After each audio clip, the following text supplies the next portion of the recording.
Po, ano ho yung inaasahan ninyong mensahe, uulat mula sa Pangulo sa kanyang ikalimang SONA ngayong araw po?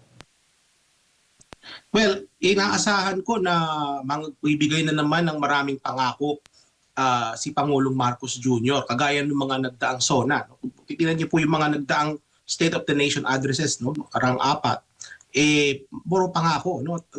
At itong mga pangako ito, alam naman natin na napapako. So sa aking palagay, kung meron man siyang dapat baguhin dito sa penultimate na SONA, ito yung kalima bago yung huli.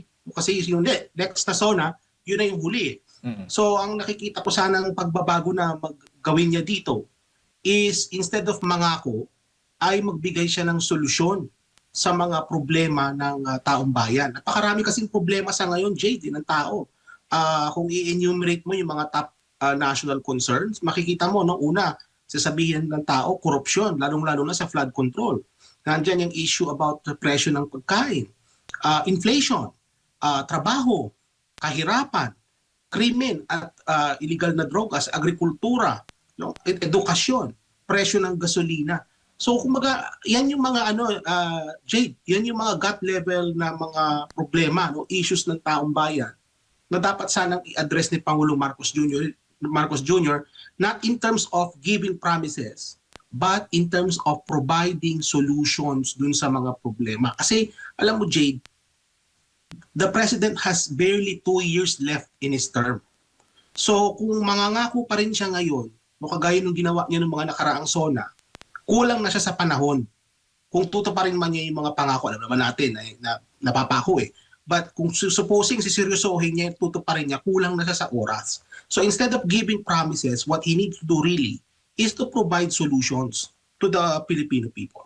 Papaano ho po ninyo ilalarawan yung tunay na estado ng ekonomiya po ng ating bansa sa kasalukuyan, Doc? Mm-mm. Sa kasalukuyan, Jade, hindi maganda ang lagay ng ating ekonomiya. Kung titingnan mo sa produksyon, no, sa paglago ng produksyon ng ekonomiya, ang ating gross domestic product below target. No? Kasi halimbawa, nitong 2026, ang target po ng gobyerno ibinaba nila from 5 to 6%, ginawa na lang nilang 3.5 to 4.5%. Nung first quarter, ang kinalabasang growth natin 2.8% lang. So below, kumbaga ibinaba na nila yung target, below yung na-realize na growth, below pa dun sa target na ibinaba pa. Di ba? So, mababa. And, ayon sa mga ekonomista, at ako rin mismo nagsasabi, no, merong chance na yung second quarter growth natin mababa pa rin.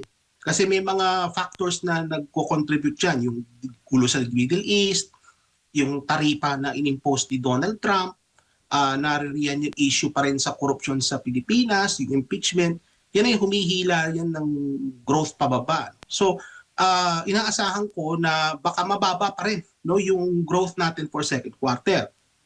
Jade, in terms of inflation, ang inflation natin ngayon is at 6.4%. Pinakamataas po yan among sa mga peers natin sa ASEAN. So, kumpara sa mga kapitbahay natin, mga kababayan, tayo po may pinakamataas na rate of inflation. And considering na marami sa ating mga kababayan hindi naman may kaya sa buhay, hindi po magandang balita yan kasi normally, pag mataas ang headline inflation, gaya ng 6.4% na yan, asahan natin na mataas din yung food inflation. Yung mga kababayan nating nasa DNE, no, yung mga kababayan nating mga mahihirap, ang kanilang expenditure, halos lahat po niya na napupunta sa pagkain. So kaya kapag tumataas ang rate of inflation, sila po talaga nakakaramdam ng matindi niyan, no? Yung ating mga kababayang mahihirap. Yung ating mga kababayan din walang trabaho, Jade, mas lalong dumarami. No? Tumataas yung ating rate of unemployment at inaasahan ko rin na bahagyang tataas yan kasi dahil sa nangyaring umento sa sahod.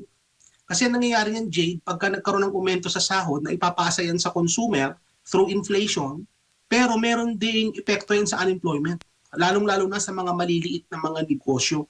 Kapag ka nagtaas ng sahod, ang nangyayari niyan is yung mga malalaking negosyo, kaya nilang i-absorb yan. Doon naman sa mga maliliit na negosyo, hirap sila, nangyayari, nagbabawas sila ng tao. So, pag nagbawas sila ng tao, may mga maladagdag sa ating unemployed. Hindi lang yun, Jade. yung ating palitan ng piso sa dolyar ay pinakamababa na historic lows, no? Kache-check ko lang, nasa close to 62 na pesos per $1. Ang ating utang, Jade, pataas ng pataas, no? Approaching 19 trillion ang ating sovereign debt, no? At yung debt to GDP ratio natin nasa 63% at walang trend na ito ay pababa. Pag makikita mo yung trend nung debt to GDP ratio natin, patuloy itong tumataas. Hindi po maganda yan, no? Yung budget deficit din natin, kung titingnan ninyo yung difference between what the government makes and what the government spends, mas malaki yung paggastos ng gobyerno kaysa sa kanilang kinikita. At yung diferensya niyan, yung deficit, mga kababayan, nasa mahigit 5% po ng ating GDP. Napakataas po niyan.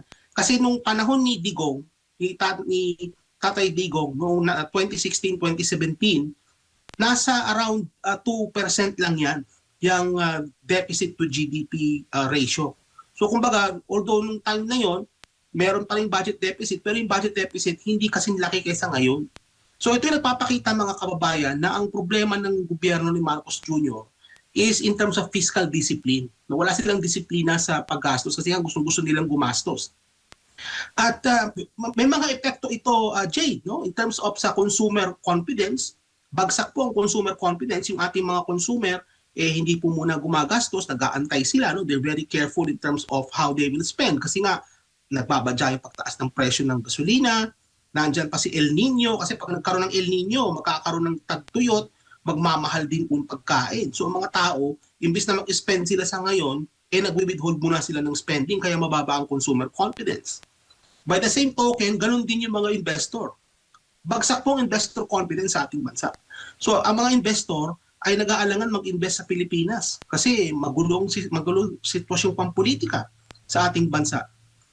Hindi safe, no? Yung krimen tumataas. So kumbaga, hindi profitable for investors, no, to invest sa Pilipinas. Kaya makita natin na yung investor confidence natin ay mababa. At pag sisumahin mo to, Jade, no, lahat ng ito nagkakaroon ito ng epekto sa trust and approval ratings ni Marcos Jr.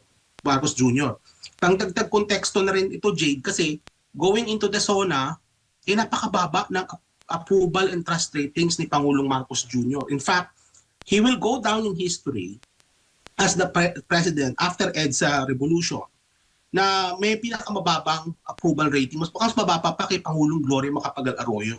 No? So, kumbaga, nakikita natin na nakaka-apekto ito sa reputasyon ng presidente at hindi lang yan, Jade, reputasyon din ng bansa as far as foreign investors are concerned. Opo. Bilang tugon doon sa mga problema daw ng ating mga kababayan, sabi pa nga ng Pangulo, palalawakin yung suporta sa mahirap at yung anay malapit nang maging mahirap. At ang solusyon, Doc, ay yung pamimigay ng 2,000 piso para po doon sa kanila. Para maibsan yung epekto nga nitong mataas na presyo ng mga bilihin at iba pa. Anong masasabi po ninyo?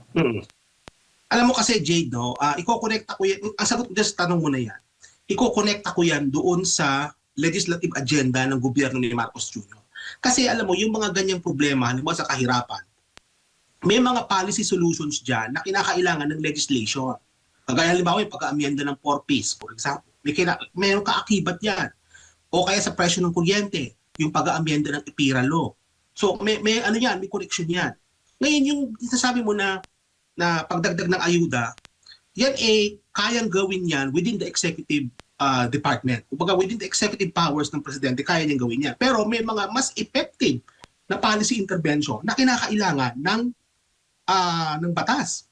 Kumbaga kinakailangan din ng partisipasyon ng Kongreso pero hindi ito nagawa. Alam mo ba, Jade, out of the 53 na priority bills ni Marcos Jr., sana itong 53 bills na ito, mga kababayan at Jade, ito'y makakatulong na maibsan yung problema ng tao. Out of the 53, 2 lang ang na-enact nitong nagdaang taon. Ito yung bill about suspending the excise tax on fuel at saka yung pagre-reset ng eleksyon sa Bangsamoro. So yun lang yung 2 out of 53. Kaya kumbaga, tali din yung kamay ni Marcos Jr. kasi yung Kongreso, na pwede naman niyang impluwensyahan yung Kongreso, hindi kumikilos para i-address itong mga issue na ito. Para maipasa itong mga batas na ito na kinakailangan para maibsan yung problema ng tao. Anong ginagawa ng ating Kongreso? Well, we know what's going on, di ba? So ngayon nagsimula na yung impeachment trial ni Vice President Sara Duterte. And that is taking a lot of time and energy from our policymakers.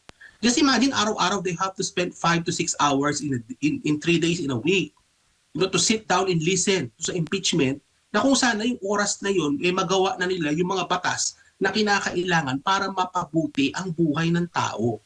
So that tells you, Jade, at mga kababayan, kung nasaan ang priorities ng gobyerno natin ngayon. Ang priority nila is pamumulitika, hindi para mapaganda ang buhay ng ordinaryong tao. Kasi kung ang priority nila is mapaganda po ang buhay ninyo, sana halos lahat itong 53 na priority bills na-enact na ito into law. No? Kagaya mo, pag-abolish ng travel tax, National Land Use Act, these are all pieces of legislation that if implemented properly would actually help alleviate or address yung concerns ng ating mga kababayan. Kaya nangyayari is since nga hindi na nagawa yung policy interventions through legislation, ang nangyayari, Jade, is ang ginagawa nilang intervention is pamimigay ng ayuda. But we know that ayuda in itself is not sustainable. Kasi ang ayuda, ang nangyayari niyan is binibigyan mo lang ng pera yung tao at ang itong tao ay gagastusin ito, yung outcomes nila ganun pa rin. Kumbaga, ang nangyayari is aasa lang sila lang aasa sa gobyerno. So hindi siya effective na policy intervention over the long run kasi ang nangyayari is it will just it creates a culture of mendicancy among our people, Jay. Opo. Bago ko ipasa kay partner Mardoc, yung pag-aanunsyo ni PBBM ng una, yung pagtaas ng sahod, pangalawa, yung pamimigay nga ng itong pagdideklara na nasa upper middle income ng Pilipinas, tapos yung pamimigay ng ayuda, tapos ito pang pagkakaroon daw ng coalition with the United States dito sa Pax Silica Project. Bago ang SONA, ito'y possible hubang na nakikita po ninyong ibibida ng Pangulo ngayong araw na ito? Yeah. So ang nakikita ko dyan, Jade, so tama ka, no? So yung upper middle income, sasama yan. Yung West Philippine Sea, sasabihin na naman niya yan na we will not give an inch of our territory. We will see a rehash of that statement. And again, to me, it's a distraction, no, sa mga issue na nararamdaman ng tao. Kasi madali lang naman sisihin ng China no, para pa-distract sa tao. Napakadaling gawin yan, no. Ikatlo is yung sa baka posible rin, Jay, ma-mention yung ICI, yung sa Independent Commission on Infrastructure, at kung ano yung findings yan, kung may mga nasampahan ng kaso. May mga ugong-ugong na baka may pasabog daw sa SONA mamaya, no, na kumbaga baka may kakasuhan, no, may mga mag-anunsyo sila na may mga mananagot, pero we don't know that for sure. Ugong-ugong lang yan. Tama ka about the minimum wage, sa palagay ko, isasabihin ni Marcos Jr. yan, yung 85 pesos na 60 pesos muna ngayon, yung the rest later na lang. Yung Pax Silica, na sa palagay ko, may mga problema yung Pax Silica na yun, baka pwede natin pag-usapan din yan. At yung mga investment pledges, Jade, kasi bumiyahe si Pangulong Marcos Jr., alam natin na he loves to travel. So may mga investment pledges from Canada, from Japan, at kung sa iba pang mga bansa na pinuntahan ni Pangulong Marcos Jr. So sa palagay ko, ito yung mga sa ekonomiya at sa a little bit of foreign policy na pwede niyang mabanggit mamaya. Opo, Doc, magandang umaga po, no. Ipakita lang natin po yung galing mismo sa PSA na year-on-year growth sa GDP po, ano. Ang pinakahuli natin is nasa 2.8. Sa nakikita nyo po ba, makatarungan po ba na magkaroon tayo ng ganitong klase ng performance sa ating ekonomiya matapos yung pandemya? During sa panahon ni Pangulong Rodrigo Duterte, napakaganda ng atin pong ang ating growth, no. Pero pababa ng pababa, parang spaghetti pala ito, na pababa ng pababa. At ano bang nakikita mo? Trend na ba ito na hanggang sa matapos yung kasalukuyang administrasyon ay ganito na? Alam mo, Admar, maganda yung minention mo about katarungan. No? May katarungan ba na ganito yung ating growth? No? Kasi alam niyo mga kababayan at Admar, we get the government we deserve. And by extension, we get the economy that we deserve. So kung ganyan yung gobyerno na meron tayo ngayon, ganyan talaga ang magiging outcome ng ating ekonomiya. Kung titingnan mo sa ibang bansa, Admar, sa Vietnam, hindi ganyan ang growth rate nila, mas mataas. Sa Thailand, sa Indonesia, they're not growing at these levels. Especially after na ng pandemic. Even na wala na yung sinasabi nating base effect no, as a result of the pandemic. Dapat mas mataas na po ang growth natin, hindi ganyan. So yan sumasalamin, Admar, sa kabiguan ni Marcos Jr. in terms of revitalizing our economy. No, yan outcome yan ng mga maling pulisiya, outcome yan ng kapabayaan, at outcome yan ng kawalan ng direksyon in terms of how the economy should be managed. No, so yan yung nakikita natin. Alam mo Admar, mas kumpletong picture diyan. Isama mo pa yung inflation, sama mo yung mga nabanggit ko kanina, yung debt to GDP ratio. All of these are pointing towards an anemic economy. Anemic na yung economy natin eh. Kumbaga, kumbaga, hindi pa naman tayo dumarating dun sa punto na para tayo nung 1983. No? Wala pa tayo dun. Pero kung magtutuloy-tuloy itong ganitong klaseng gobyerno, pamamahala, hindi malabo na mapunta tayo dun sa ganung path. No? Kasi the writing is on the wall. No? Yung growth mo, yung nabanggit mo, Admar, yung trend. No? The trend, growth is actually declining. In fact, ang prediction ko dyan, pang mga economists, GDP growth would be less than 3% pa rin for second quarter. So kung growth mo is going down, no, may trend talagang pababa, at baka kung magtuloy-tuloy pa yan, at baka maging negative pa yan, na wala namang pandemic, no, nag-negative yung growth, hindi yan maganda, Admar. So yan ay sumasalamin sa kabiguan ni Marcos Jr. in terms of properly managing our economy, Admar. Opo. Pero para at least gawin lang nating patas din po, no, Doc. Kasi baka sabihin nila, sumiklab yung gulo dyan sa Ukraine-Russia, sumiklab ang gulo dyan po sa gitnang silangan. Sa ibang mga bansa, paano nila ito inabsorb itong problema na ito? Kasi for sure, sasabihin nila, apektado tayo kahit na napakalayo. Considering tayo po ay nag-aangkat ng langis, apektado tayo sa gulo doon na maaring makaapekto sa takbo ng ating ekonomiya, Doc. Kung maayos yung domestic economy natin, kung maayos yung domestic policies, we would be growing at around the same rate as our neighbors. Kasi after all, the Philippines and the rest of the countries in ASEAN, as a good comparison, countries, no, we are all exposed to the same level of risk. Kumbaga exposed, yung mga bansang yan, pare-pareho sa exposed yan. Kung ano nangyayari sa Middle East, exposed tayo lahat dyan eh. So yung mga Vietnamese, they're exposed to that too. But then how come Vietnam is growing at a faster rate than us? How come Indonesia is growing at a faster rate than us? So kumbaga, may mga factors na hindi na po pwedeng i-explain lang ng external reasons. So, kumbaga, natitiyak ko, Admar, babanggitin niya ni Pangulong Marcos Jr. mamaya na ang kanyang explanation, kumbaga, isa sa mga reason is yung mga external headwinds. Maririnig na naman natin yung word na headwind mamaya. Sasabihin nila yan na kaya tayo nagkakaganito is because of the tariffs that the Americans have imposed on us, and then there's also the war in the Middle East, yung tension with China. So these are all creating these conditions kaya nagkakaganyan ang ating economy. Totoo naman na meron niyang papel. No? Totoo naman na nakaka-apekto yan. However, you can only stretch that story so much. No? Kumbaga, at some point, hindi mo na siya pwedeng gamitin as an explanation kasi nga gas-gas na. Kasi hindi lang naman yan ang explanation, Admar.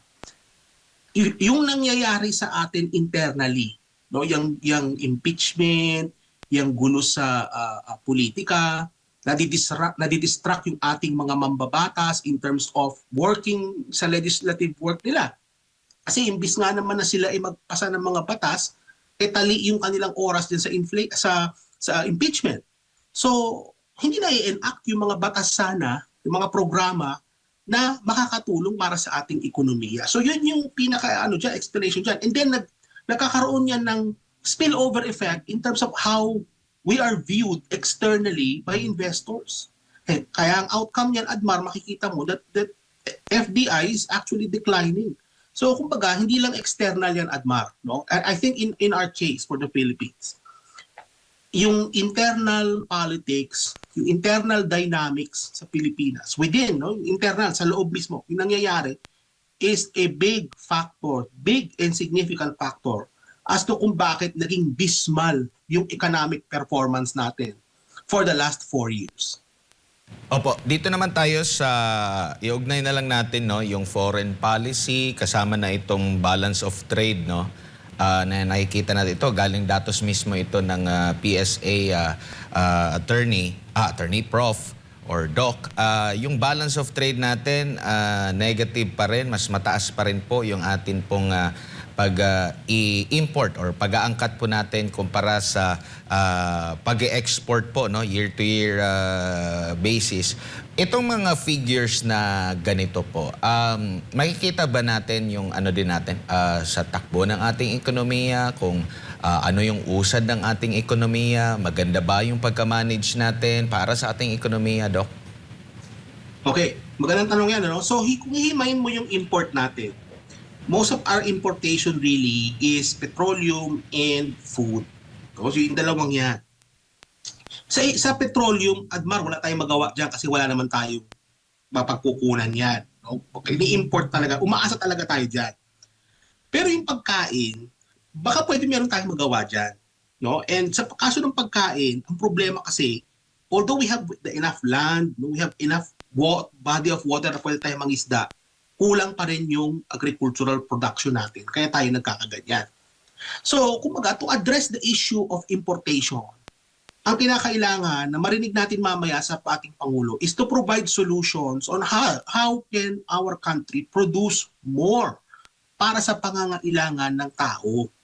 Kasi kapag ka nag-produce ka ng mas mahigit sa pangangailangan ng tao, Admar, pwede mo nang i-export yung difference doon. At nasatisfy mo pa yung pangangailangan ng tao. So ang pinaka main driver nito, Admar, is production. Kumbaga ang production natin hindi robust, no? Makikita niyo yung production natin matumal, mga kababayan, Admar. So sa palagay ko, no, itong issue about exports and imports, with imports being greater than exports, kasi makita mo negative yung ating balance of trade, no? Ma-address yan through improvements in production sa ating bansa. Sa kaso naman ng export, Admar, maidagdag ko rin, no? Nangyayari ngayon kasi humihina ang piso. At kapag ka humihina ang piso, no, ang nangyayari niyan is nagmamahal yung ating mga ini-import. Okay naman din yan sa mga exporter. Pero ang nangyari ngayon, may dagdag ko pa pala, no, is yung taripa. Sa kaso naman ng taripa, most of our exports also go to the United States. And dahil sa dinagdag na taripa na ito, asahan natin na mas lalo pang liliit yung ating exports. Kasi ang mangyayari niyan sa Estados Unidos, bababa ang export demand dun sa mga produkto na galing Pilipinas. Kasi nga, nagpatong sila ng panibago na namang taripa. So, pag bumaba ang exports mo, tumataas ang imports mo, humihina ang piso, mas lalo pang lalaki, Admar, yung trade balance, yung trade deficit na nakikita natin dyan. Kaya inaasahan ko rin na sa mga darating pang buwan at quarter, mas lalo pang lalaki yung gap na yan between imports and exports. Opo, napag-usapan na natin yung taripa, no? Sa mahabang panahon, lalo na sa panahon po ng Marcos administration, sinasabi magandang relasyon natin with Estados Unidos. Medyo pumangit dito po sa China. Pero parang hindi nagtutugma, Doc, no? Kasi nung unang part pa, 'di ba, pinatawan tayo ng mataas na taripa ng Estados Unidos, no? Marami tayong mga ine-export sa Estados Unidos.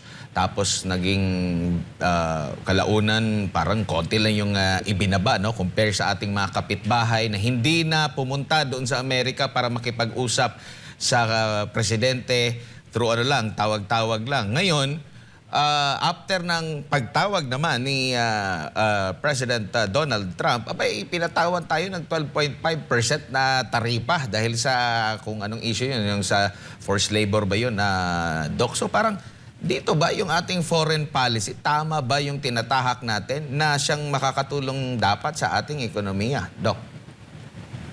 Actually, matagal na natin pinag-uusapan, Mar, na yung ating foreign policy ay hindi tugma sa mga polisiya related to our economy and economic development.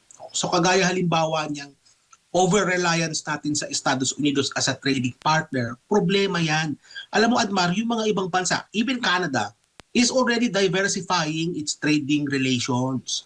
Kumbaga, nagsisimula na rin kami rito na medyo, hindi naman humiwalay sa Amerika, no, in terms of the economy, pero hanap na ng mga ibang mga markets. Ganon din dapat ang ginagawa ng Pilipinas. Actually, mas dapat natin ginagawa yun kasi nga, we are a small economy and we rely so much on international trade. So, kumbaga, ang dapat na ginagawa ng ating gobyerno is to find other partners, no, na hindi ganyan na magpapatong ka ng 12%, no, out of a flimsy reason, kagaya halimbawa ng forced labor. Alam naman natin sa Pilipinas, Admar, na may mga batas tayo na related sa forced labor, no, at sinusunod naman yan sa ating bansa, no, yung mga ini-export natin na mga produkto, hindi naman siguro dumadaan yan sa mga forced labor, no. So kumbaga, sa palagay ko, itong ginawa ni Donald Trump na ito, hindi nila masyado pinag-isipan ito at nangyari, nagkakaroon na ng epekto sa atin.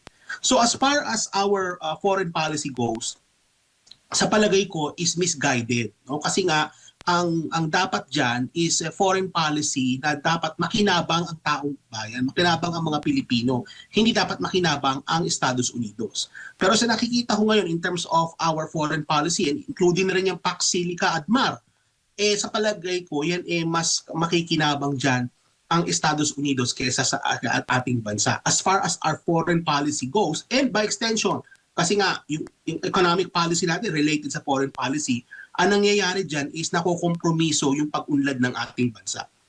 Opo, napag-usapan na natin yung Pax Silica at ang mga semiconductors po, yung talagang number 1 tayo sa produkto na ini-export natin at kabilang ang Estados Unidos ata, no, kung di ako nagkakamali.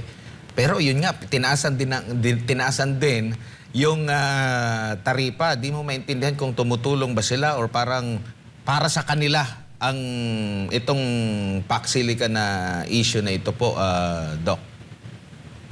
Sa palagay ko, Admar, I think what the Americans want is the Philippines to negotiate. Kasi ganyan yan kapag ka nag-impose sila ng tariff, it's a signal na mag-usap tayo. So ang dapat na ginagawa dyan ng ating gobyerno is patuloy nilang kausapin ang Estados Unidos para posibleng mag-negotiate, no, ng mas magandang deal. Pero dapat din sa deal na yan ay hindi natin i-sacrifice ang ating ekonomiya at ang ating kinabukasan. No? Kagaya halimbawa niyang Pax Silica, Admar, sa palagay ko, isa sa mga gagawing levers yan ng gobyerno in terms of negotiating with the Americans. So halimbawa, baka posible na sabihin nila na tanggalin nyo na yung taripa pero papayag kami na yung Pax Silica ituloy-tuloy na natin yan. May mga valid concerns kasi, Admar, din dyan sa Pax Silica, kung may oras tayong pag-usapan yan, kagaya sa issue ng environment, sa mga indigenous people, may mga issue dyan So kumbaga, sa palagay ko, baka magamit itong Pax Silica as a negotiating lever or bargain in exchange for these tariffs. Sana wag naman kasi yung issue ng Pax Silica, Admar, may long-term implication yan sa ating environment at sa ating ekonomiya at doon sa mga komunidad, no, dyan sa may malapit sa nuclear kapag ka nagtuloy-tuloy yan. Opo, Maari din ba na kaya ganito rin yung hakbang ng Pangulo ng Estados Unidos ay dahil parang hindi pa yata siya napagbigyan. Hindi ko lang alam kung anong update noon. Kasi last time na nanood ako ng balita sa Estados Unidos, talagang pahirapan sa kanila na makarequest ng budget for defense, no? Kasi talagang binusisi sila ng husto kasi kung pagbabatayan yung mga paunang statement nila, nagwawagi na raw sila. Tapos kung nagwawagi, bakit kailangan pa nila ng karagdagang na mga pondo? Tapos iba-iba yung mga statement. Maring hakbang din ba ito ni Trump para at least masabi niya na, meron pa rin tayo, sa panahon ko pa rin, meron pa rin tayong, kumaga, tumataas pa rin yung ating kita ng makarequest ng kinakailangang pondo, Doc. Posible rin yan, Admar, no? Pero ang basa ko sa politika sa Estados Unidos is that both parties, Democrat or Republican, gusto nila pareho ng gera.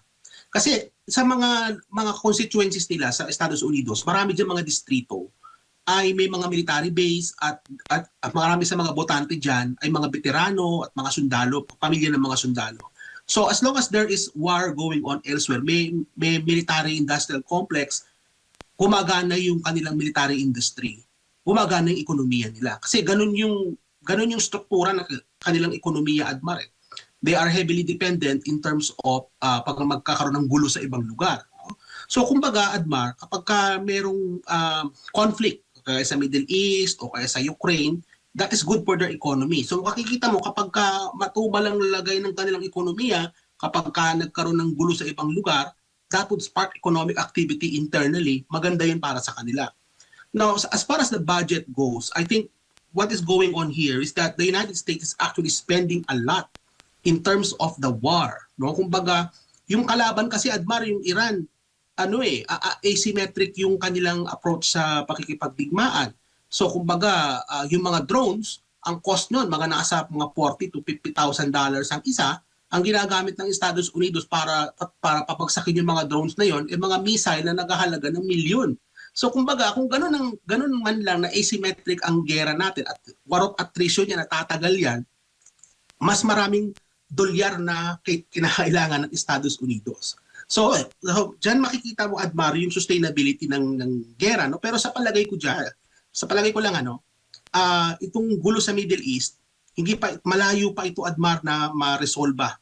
Kasi gusto rin ng Estados Unidos na magkaroon ng gera kasi nga that sustains their economy.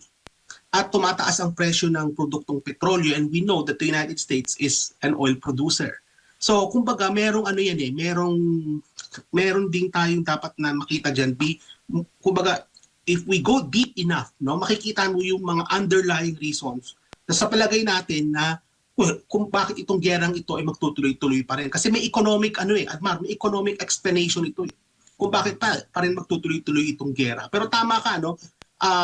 Hirap ang US ngayon in terms of financing the war, but I think, no, ginagawa nila dyan is mag-imprenta ng mas maraming dollars, tataasan nila yung kanilang credit limit.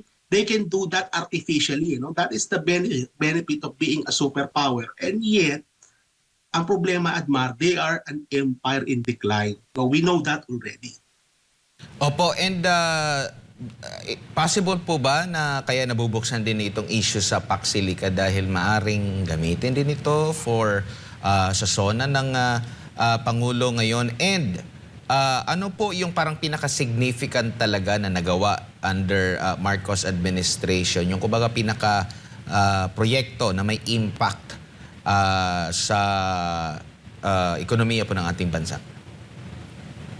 Okay, doon sa Pax Silica, Admar, no, mame-mention niya ng ating presidente. Kasi ilang araw na natin nakikita yan sa mga balita, no, makikita natin yung PCO, pinopromote yan. No? So I think that will be part of the State of the Nation address. Kasi meron daw mga makikreate na trabaho.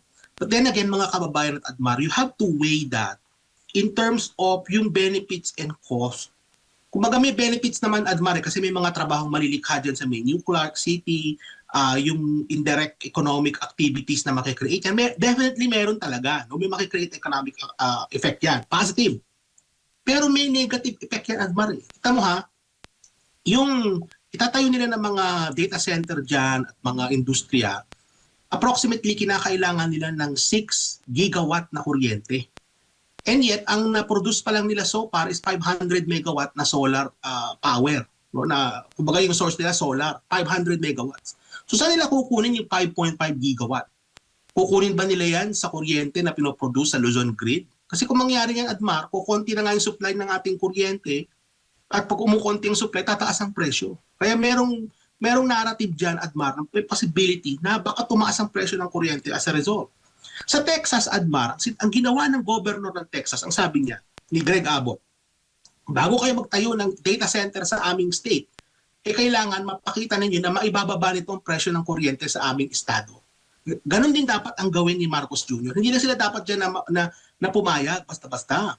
What they need to do is kung mag-create sila ng mga AI data center dyan, ng mga infrastructure, ang kinakailangan dito, mga kababayan, is maibaba nito ang presyo ng kuryente para sa ating mga kababayan. Hindi lang yan, Adman, yung tubig. Sa tubig, kinakailangan ng mga data center ng napakaraming tubig para mapalamig yung mga infrastruktura na yan, yung mga hardware na sinasabi natin. Kulang na nga tayo sa tubig. Di ba saan nila kukunin yung tubig na yan? Ang sabi ng Basis Conversion Development Authority, I think sila itong nasa screen natin ngayon, no? Sabi nila is meron silang catchment, no? Kukuha sila ng tubig ulan and then i-recycle nila yon. Pero tandaan din natin na over time, nag-evaporate ang tubig. So kahit na-recycle nila yan, kinakailangan nilang i-replenish yun. Saan nila kukunin yan? Sa local aquifers? Kukunin nila yan saan? Sa mga dam na malapit dun sa area? Meron nagbabadyang El Nino, mga kababayan. At alam natin ang El Nino, that will cause drought. So, kung kailangan ma-address yan, magtatayo ba sila ng desalination plant para makatulong? So, aside from electricity, Admar, dapat itong issue ng tubig, ma-address din ito. Kung magpapayag sila na magkaroon ng PAC silica dyan sa lugar na yan, dapat makatulong din ito para madagdagan ang supply ng tubig sa ating bansa, lalo na doon sa mga komunidad. At may mga indirect effect pa yan doon sa mga indigenous people. Kasi kung kukunin nila yung tubig sa aquifer, maapektuhan yung tubig na kinukuha ng ating mga IP sa kabundukan. So, kumbaga, Admar, merong negative effects yung PAC silica na yun. Dapat timbangin mo rin sa positibo. Di lang yan, Admar, madagdag ko pa bago ko pasa uli sa'yo. Yung sa kaso naman ng China. Kasi kapag ka nagkaroon ng gulo with China, yung mga PAC silica na yan, posible maging target yan, kagaya ng EDCA sites.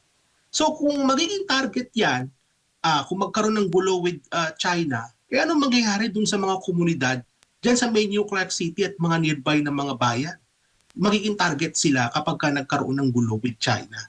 And then finally, Admar, ito pa pala, another effect is yung technology transfer. Anong garantsya na itong mga teknolohiya na ito, makikinabang ang ating mga kababayan in terms of training, in terms of matututunan ba natin kung paano tayo mismo magtayo ng sarili nating data center? Would we get to that point? So again, Admar, these are all valid concerns na dapat tingnan ng ating mga policy makers at titimbangin nila in terms of dun sa positive effect nitong PAC silica. No? Sa palagay ko, kung titimbangin mo, Admar, mas matimbang yung negatibo dito kaysa sa positibo. Sa palagay ko lang kasi nga mas marami yung negative effects na maidudulot itong PAC silica na ito sa atin.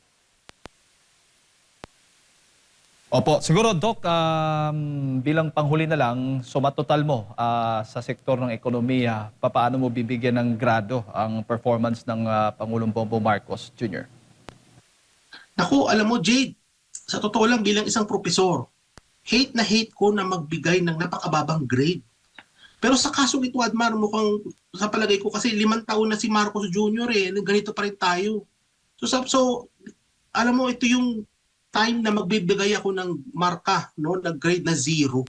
So totoo lang, ayaw ko magbigay ng 0 sa isang quiz o sa isang exam. Pero pag nakita ko yung estudyante ko mismo, hindi nag-aral, no? O kaya hindi niya inaral yung lesson at nakita ko na palpak yung mga sagot. Kahit na part marks, wala. Part grade, wala. Partial grade, wala. 0. Kasi kita mo yung target, hindi natin na-achieve. Kung ano-ano ang ginagawa ng gobyerno. Kumbaga, yung mga priority, hindi nila ginawa. Out of the 53 na mga batas na dapat na ipasa, 2 lang. Hindi ba ang inflation mataas pa rin? Zero. Sa totoo lang, mga kababayan, ayaw ko magbigay ng grade na zero. Pero ito sa kasong ito, hate na hate ko yan.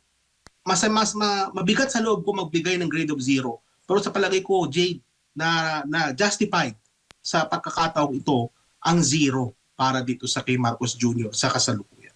Doc, maraming salamat po sa inyong oras at sa pagbibigay po ng impormasyon ngayong umaga. Good morning po sa inyo. Maraming salamat, Admar at Jade. Mabuhay po kayo at mabuhay po ang Pilipinas. Mga kababayan, si Dr. Michael Batu, isa pong ekonomista ang ating nakasama na pakinggan po ngayong umaga.